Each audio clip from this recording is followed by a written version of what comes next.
ಕನ್ನಡಕ್ಕೆ ಕಮಲ್ ಅಪಮಾನ ಮಾಡಿದ್ದಕ್ಕೆ ಹೈಕೋರ್ಟ್ ಗರಂ ಆಗಿದೆ.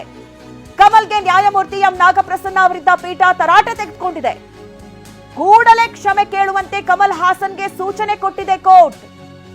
ಯಾರೊಬ್ಬರ ಭಾವನೆಯ ಮೇಲೆ ಸವಾರಿ ಮಾಡಬಾರದು, ಆದೇಶ ಹೊರಡಿಸೋದಕ್ಕೆ ನಮಗೆ ಸಮಸ್ಯೆ ಇಲ್ಲ, ನೀವು ಕ್ಷಮೆ ಕೇಳಲಾಗದಿದ್ರೆ ಬಿಡಿ. ಕರ್ನಾಟಕದಲ್ಲಿ ಸಿನಿಮಾ ಬಿಡುಗಡೆ ಯಾಕೆ ಬೇಕು? ನೀವು ಕ್ಷಮೆ ಕೇಳಲ್ಲ ಅಂತ ಹೇಳಿ ಅದನ್ನೇ ಮುಂದುವರಿಸಿದ್ರೆ ಓಕೆ, ನೀವು ಕ್ಷಮೆ ಕೇಳದೇ ಇದ್ರೆ ಬೇಡ. ಕರ್ನಾಟಕದಲ್ಲಿ ಯಾಕೆ ಸಿನಿಮಾ ಬಿಡುಗಡೆ ಮಾಡಬೇಕು? ಈ ರೀತಿ ಪ್ರಶ್ನೆ ಮಾಡಿದೆ. ಸರಿಯಾಗಿ ಕ್ಲಾಸ್ ತಗೊಂಡಿದೆ ಹೈಕೋರ್ಟ್ ಇವತ್ತು. ಹೈಕೋರ್ಟ್ನ ಏಕಸದಸ್ಯ ಪೀಠ, ನ್ಯಾಯಮೂರ್ತಿ ನಾಗಪ್ರಸನ್ನ ಅವರ ಪೀಠ ಇವತ್ತು ಹಲವು ಪ್ರಶ್ನೆಗಳನ್ನ ಮುಂದಿಟ್ಟಿದೆ. ಯಾರೊಬ್ಬರ ಭಾವನೆಯನ್ನ ಧಕ್ಕೆ ಮಾಡುವಂತಹ ಹಕ್ಕು ಯಾರಿಗೂ ಇಲ್ಲ. ಈಗ ಕನ್ನಡಿಗರ ಅವರ ಭಾಷೆ ಬಗ್ಗೆ ಇರುವಂತಹ ಅಭಿಮಾನ, ಆದ್ರೆ ಅದಕ್ಕೆ ಧಕ್ಕೆ ಬರುವಂತಹ ಕೆಲಸವನ್ನ ಕಮಲ್ ಹಾಸನ್ ಮಾಡಿದ್ದಾರೆ. ಈ ಬಗ್ಗೆ ಹೆಚ್ಚಿನ ಡೀಟೇಲ್ಸ್ ಅನ್ನ ನೀಡ್ತಾರೆ ನಮ್ಮ ಪ್ರತಿನಿಧಿ ರಮೇಶ್. ನೇರ ಸಂಪರ್ಕದಲ್ಲಿ ನಮ್ಮನ್ನ ಜಾಯ್ನ್ ಆಗ್ತಾ ಇದ್ದಾರೆ. ರಮೇಶ್, ನಾವು ಮತ್ತೆ ಸಂಪರ್ಕಿಸುವಂತಹ ಪ್ರಯತ್ನವನ್ನ ಮಾಡ್ತೇವೆ. ನೋಡ್ತಾ ಇದ್ದೀವಿ ಇವತ್ತು ಏನೆಲ್ಲ ಆಯ್ತು ಹೈಕೋರ್ಟ್ನ ಏಕಸದಸ್ಯ ಪೀಠದಲ್ಲಿ. ಒಂದು ಕಡೆ ರಿಟ್ ಅರ್ಜಿ ಸಲ್ಲಿಸಲಾಗಿತ್ತು, ನಮಗೆ ಭದ್ರತೆಯನ್ನು ಒದಗಿಸಬೇಕು, ಸಿನಿಮಾ ರಿಲೀಸ್ಗೆ ಅವಕಾಶವನ್ನ ಮಾಡಿಕೊಡ್ಬೇಕು ಅನ್ನುವಂತಹ ನಿಟ್ಟಿನಲ್ಲಿ. ಆ ವಿಚಾರದಲ್ಲಿ ಈಗ ಹೈಕೋರ್ಟ್ ಒಂದಷ್ಟು ಪ್ರಶ್ನೆಗಳನ್ನ ಮುಂದಿಟ್ಟಿದೆ. ಮಧ್ಯಾಹ್ನ 2:30ಕ್ಕೆ ಅರ್ಜಿಯ ವಿಚಾರಣೆಯನ್ನ ಮುಂದೂಡಿದೆ. ಈ ಬಗ್ಗೆ ಹೆಚ್ಚಿನ ಡೀಟೇಲ್ಸ್ ಅನ್ನ ನೀಡ್ತಾರೆ ನಮ್ಮ ಪ್ರತಿನಿಧಿ ರಮೇಶ್. ನೇರ ಸಂಪರ್ಕದಲ್ಲಿ ನಮ್ಮನ್ನ ಜಾಯ್ನ್ ಆಗ್ತಾ ಇದ್ದಾರೆ. ರಮೇಶ್, ನಾವು ಗಮನಿಸ್ತಾ ಇರೋ ಹಾಗೆ ಕಮಲ್ ಹಾಸನ್ ಅವರು ತಮ್ಮ ಹೇಳಿಕೆಯನ್ನ ಹಿಂತಗೊಳ್ಳೋಕೆ ಅಥವಾ ಕ್ಷಮೆಯಾಚಿಸೋದಕ್ಕೆ ರೆಡಿ ಇಲ್ಲ. ಆದ್ರೆ ಸಿನಿಮಾ ಬಿಡುಗಡೆ ಮಾತ್ರ ಮಾಡ್ತೀವಿ, ಸಿನಿಮಾ ಬಿಡುಗಡೆಗೆ ಅವಕಾಶ ಮಾಡಿಕೊಡಿ, ಭದ್ರತೆಗೆ ಅವಕಾಶ ಮಾಡಿಕೊಡಿ ಅಂತ ಕೇಳ್ತಾ ಇದ್ದಾರೆ. ಹೀಗಾಗಿ ಹೈಕೋರ್ಟ್ ಸರಿಯಾಗಿ ತರಾಟೆ ತೆಗೆದುಕೊಂಡಿದೆ. ಇವತ್ತು ಅರ್ಜಿಯ ವಿಚಾರಣೆ ಸಂದರ್ಭದಲ್ಲಿ ಏನೆಲ್ಲ ಆಯ್ತು ಅದ್ರ ಬಗ್ಗೆ ಅಪ್ಡೇಟ್ಸ್ ಕೊಡೋದಾದ್ರೆ ರಮೇಶ್. ಮಧು, ಇವತ್ತು ಹೈಕೋರ್ಟ್ ತೀವ್ರವಾದಂಥ ತರಾಟೆ ತಗೊಂಡಿದೆ ಅಂತ ಹೇಳ್ಬೋದು ಕಮಲ್ ಹಾಸನ್ ಅವ್ರನ್ನ.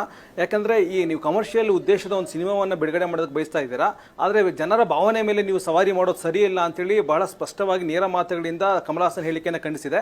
ಜೊತೆಗೆ 1950ರಲ್ಲಿ ಚಕ್ರವರ್ತಿ ರಾಜಗೋಪಾಲಾಚಾರಿ ಅಂತ ಒಬ್ಬ ದೊಡ್ಡ ಗಣ್ಯ ವ್ಯಕ್ತಿನೇ ಇದೇ ರೀತಿಯ ಒಂದು ಹೇಳಿಕೆಯನ್ನು ಕೊಟ್ಟಿದ್ರು, ತಮಿಳಿನಿಂದ ಕನ್ನಡ ಭಾಷೆ ಬಂದಿದೆ ಅಂತೇಳಿ. ಆದರೆ ನಂತರ ಯಾವಾಗ ಪ್ರತಿಭಟನೆ ವ್ಯಕ್ತ ಆಯಿತು ಆಗ ಇಮಿಡಿಯೇಟ್ ಆಗಿ ಅವರು ತಮ್ಮ ಹೇಳಿಕೆಯನ್ನು ಹಿಂಪಡೆದು ಕ್ಷಮೆಯಾಚನೆ ಮಾಡಿದ್ರು. ಆದ್ರೆ ಈಗ ನೀವು ಇದೇ ರೀತಿಯ ಹೇಳಿಕೆಯನ್ನು 75 ವರ್ಷಗಳ ನಂತರ ಕೊಟ್ಟಿದ್ದೀರಾ, ಆದ್ರೆ ಯಾವುದೇ ರೀತಿ ಕ್ಷಮೆಯಾಚನೆ ಮಾಡೋದು ನಿರಾಕರಿಸ್ತಾ ಇದ್ದೀರಾ. ಅವ್ರಿಗೆ ಯಾವುದೇ ರೀತಿಯ ಕಮರ್ಷಿಯಲ್ ಆಸ್ಪೆಕ್ಟ್ ಇರಲಿಲ್ಲ, ಕಮರ್ಷಿಯಲ್ ಉದ್ದೇಶ ಇರಲಿಲ್ಲ. ಆದ್ರೆ ನಿಮ್ಗೆ ಇಲ್ಲಿ ಕಮರ್ಷಿಯಲ್ ಉದ್ದೇಶ ಇದೆ, 300 ಕೋಟಿ ರೂಪಾಯಿ ಇನ್ವೆಸ್ಟ್ ಮಾಡಿದೀವಿ ಅಂತ ಹೇಳ್ತೀರಾ, ಅದರಿಂದ ಲಾಭ ಪಡಿಬೇಕು ಅಂತ ಬಯಸ್ತಾ ಇದ್ದೀರಾ, ಕರ್ನಾಟಕದ ಜನರಿಂದ ಲಾಭವನ್ನು ಬಯಸ್ತಾ ಇದ್ದೀರಾ. ಆದ್ರೆ ನೀವು ಕ್ಷಮೆಯಾಚನೆಗೆ ಮಾತ್ರ ಸಿದ್ಧ ಇಲ್ಲ. ಈ ರೀತಿ ಕ್ಷಮೆಯಾಚನೆ ಮಾಡ್ದೇನೆ ನೀವು ಹೇಗೆ ನೀವು ಜನರಿಂದ ಸಿನಿಮಾ ನೋಡಬೇಕು ಅಂತ ಬಯಸ್ತಾ ಇದ್ದೀರಾ? ನಾನು ಕೂಡ ಈ ಸಿನಿಮಾ ನೋಡಬೇಕು ಅಂತ ಇಚ್ಛೆ ಪಟ್ಟಿದ್ದೆ, ಆದ್ರೆ ಈಗ ಈ ಒಂದು ವಿವಾದದಿಂದ ನಾನು ಕೂಡ ಸಿನಿಮಾ ನೋಡೋದಕ್ಕೆ ಬಯಸ್ತಾ ಇಲ್ಲ ಅಂತೇಳಿ ನ್ಯಾಯಮೂರ್ತಿಗಳು ಬಹಳ ನೇರವಾಗಿ ಹೇಳಿದ್ದಾರೆ. ಜೊತೆಗೆ ಇದಕ್ಕೆ ಸಂಬಂಧಪಟ್ಟಂತೆ ಕ್ಷಮೆಯಾಚನೆ ಮಾಡಿದ್ರೆ ಆಗ ನಾವು ಮುಂದಿನ ಒಂದು ವಿಚಾರಣೆಯನ್ನು ಮಾಡಬಹುದು ಅಂತೇಳಿ, ಜೊತೆಗೆ ನಿಮ್ಮ ಕಕ್ಷಿದಾರರು ಅಂದ್ರೆ ಕಮಲ್ ಹಾಸನ್ ಅವರ ಒಂದು ಒಪಿನಿಯನ್ ಅನ್ನು ಕೂಡ ಪಡ್ಕೊಳ್ಳಿ ಅಂತೇಳಿ ಹೇಳಿದ್ದಾರೆ. ಕಮಲ್ ಹಾಸನ್ ಪರ ವಕೀಲರ ವಾದ ಏನಂತಂದ್ರೆ ಇದರಲ್ಲಿ ಎಲ್ಲೂ ಕೂಡ ಭಾಷೆಗೆ ಧಕ್ಕೆ ಆಗುವಂತಹ ಭಾಷೆಯನ್ನು ಕಡೆಗಣಿಸುವಂತಹ ಯಾವುದೇ ಹೇಳಿಕೆಯನ್ನು ಕೊಟ್ಟಿಲ್ಲ. ಬದಲಾಗಿ ಕನ್ನಡ ಅಂದ್ರೆ ತಮಿಳಿನಿಂದ ಕನ್ನಡ ಬಂದಿದೆ ಅನ್ನೋದನ್ನ ಪ್ರೀತಿಯಿಂದ ಹೇಳಿದ್ದಾರೆ ಅಷ್ಟೇ ಅನ್ನೋದನ್ನ ಇವ್ರು ಹೇಳ್ತಾ ಇದ್ದಾರೆ. ಆದ್ರೆ ಕೋರ್ಟ್ ಅದನ್ನು ಒಪ್ಕೊಳ್ಳೋದಕ್ಕೆ ಸಿದ್ಧ ಇಲ್ಲ. ಈ ಹಿಂದೆನೂ ಕೂಡ ಇದೇ ರೀತಿಯ ಒಂದು ವಿವಾದ ಸೃಷ್ಟಿಯಾಗಿದ್ದಾಗ 1950ರಲ್ಲಿ ಆಗ ಹೇಳಿಕೆಯನ್ನು ಹಿಂಪಡೆದು ಕ್ಷಮೆಯಾಚನೆ ಮಾಡಿದ್ರು. ನೀವು ಕೂಡ ಅದೇ ಮಾದರಿಯನ್ನು ಅನುಸರಿಸಬೇಕು ಅಂತೇಳಿ ಈಗ ಹೈಕೋರ್ಟ್ ಹೇಳ್ತಾ ಇದೆ.